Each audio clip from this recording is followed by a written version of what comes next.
رجال وحرمة تزوجوا والله رزقهم ببنتين، ولما كبروا البنتين ووصلوا لسن الزواج أبوهم زوجهم. الأولى زوجها لرجل فلاح، والثانية زوجها لرجل صانع فخار. وبعد فترة من الزمن حب إنه يزورهم ويطمن عليهم، راح لبنته الأولى اللي هي زوجة الفلاح، واستقبلته كيف الحال وطيبين وكيف أموركم، سألها إيش أخباركم وش مسوين كيف أوضاعكم ماشية. قالت والله يا أبوي شوف زوجي استأجر هذه المزرعة وتدين ثمن البذور وزرعها، فإن جاء المطر إحنا بخير ونعمة، وإن ما جاء المطر فإحنا في مصيبة.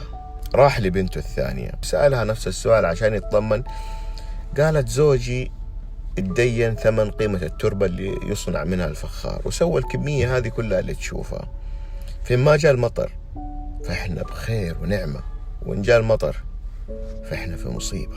خلص من رحلته ورجع لقريته وبيته.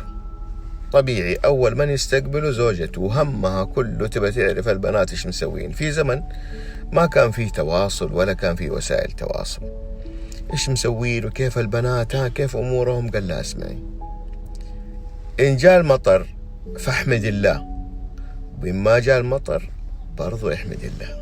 اللي أبغى أقوله من خلال هذه القصة، أولا الحمد لله على كل شيء وفي كل الأحوال. ثانيا الشيء اللي يناسبك مو شرط يناسب غيرك، والشيء اللي يناسب غيرك مو شرط يناسبك، كذا ربنا خلقنا. الناس اللي تتعصب لرأيها ودائما وجهة نظرها هي السليمة والناس مي فاهمة، بل البعض حتى ما عنده استعداد يسمع الناس لأنه صح، ليش اسمع غيري أنا يغير وجهة نظري. معظم مشاكلنا في الآونة الأخيرة بسبب إما مفهوم غير مقصود أو مقصود غير مفهوم. يقول لك والله عدى ولا سلم، هذا سبب زعل. طيب هل هو لما عدى تقصد إنه ما يعدي من أي مكان في الدنيا هذه إلا من ذا المكان وما يسلم كمان، ولا عدى ما سلم ساهي ولا داري إيش مين يمينه ومين يساره؟ يا جماعة والله في راحة غير طبيعية في إبداء حسن النية تجاه الآخرين، جربوها. الناس اللي حتى لو في شيء يزعلك ولا موقف ولا في حاجة بتتخذ فيها، يا أخي تثبت وتأكد، يا أخي لا ترهق عقلك ومخك وقلبك وتبدأ تفسر الحركات وتبدأ تعتقد وتدخل في نفس هذول أخص ناس عندي، يدخل في نفس الواحد ويبني الموضوع على إحساسه. هذا ذكاء، لكن الله يحرمنا منه. هذا ذكاء خارق والله ما تحتاجه كفرد إنسان عادي عايش في المجتمع، يعني ما أنت جهة معينة لك أعداء من الخارج فتبدأ تفسر بعض ما في، أنت إنسان طبيعي وعادي والحياة ماشية. طب كيف عرفت أنت الحين اتخذت قرار زعلت ولا سويت ولا ليش؟ كيف عرفت؟ ثبت؟ قال لك لا إحساسي عمره ما يكذب.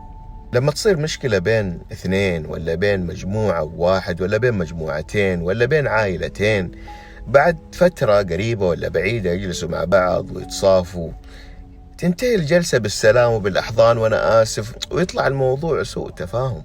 الحياة أبسط مما إحنا ماخذينها، لأن الناس لسه باقي فيها خير. ما في إنسان سيء بالمطلق، يعني حتى اللي في وجهة نظري سيء ولا أداني بالنسبة لغيري رائع وعسل وجميل وما في منه اثنين، والعكس. هذا دليل إن إحنا فعلا فينا اختلاف ويجب أن نحترم هذا الاختلاف، واللي يأثر علي سلبا أنت من صوب أنا من صوب، ومو مجبر أتعامل معه، واللي مجبر أتعامل معه استخدم مع الذكاء الاجتماعي. Life goes on يا صاحبي.